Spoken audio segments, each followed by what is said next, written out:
जमला आहोत नेवासा फाटा या ठिकाणी महाराणा प्रताप चौक ज्या पत्रकारांनी या ठिकाणी केलेलं आहे त्यांचं पहिलं आपण या ठिकाणी अभिनंदन करायला पाहिजे।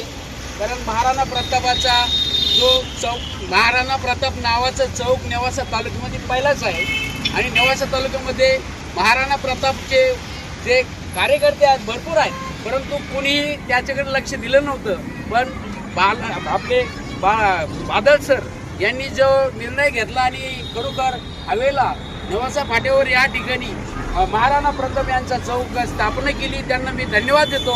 कारण महाराणा प्रतापांचं जो उदयपूरचा जो पॅलेस आहे, मी मागच्या वर्षी त्या पॅलेसला गेलो होतो। तो पॅलेस भारतामध्ये एक नंबरचा पॅलेस आहे बघा। त्या ठिकाणी जो कमीत कमी 2.5 ते 3 तास पाहायला लागतात, एवढा मोठा तो पॅलेस आहे, 4 मजली पॅलेस आहे। त्या ठिकाणी महाराणा प्रतापांचे सर्व वस्तू त्या ठिकाणी अवेलेबल आहेत। जर कोणाला योग आला तर त्यांनी उदयपूरला जाऊन तो पॅलेस जरूर पाहावा। महाराणा प्रतापांचं जे कार्य तिथं कळतं, त्यांनी काय काय केलं, त्यांनी कोणते शस्त्र वापरले, ते सर्व ते वस्तू त्या ठिकाणी आहेत। त्या ठिकाणी महालाच्या बाजूला एक तळं आहे, तळ्यामध्ये देखील एक छोटासा असा महाल तयार करून ठेवला आहे। त्या ठिकाणी त्या महालामध्ये रवीना टंडनचं लग्न झालेलं आहे बघा, त्या तळ्यामध्ये।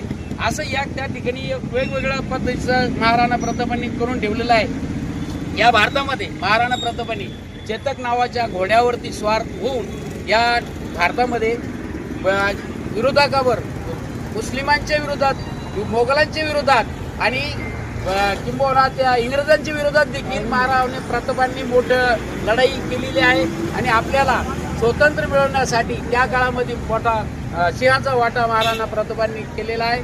महाराणा प्रताप हे शूर काय असते, शूरवीर कोण असतं हे दाखवायचं असेल तर महाराणा प्रतापाकडे पाहून आपल्याला वाटतं। महाराणा प्रतापांच्या या छबीला आपण या ठिकाणी त्यांच्या पुण्यतिथीच्या निमित्ताने आपण अभिवादन करू।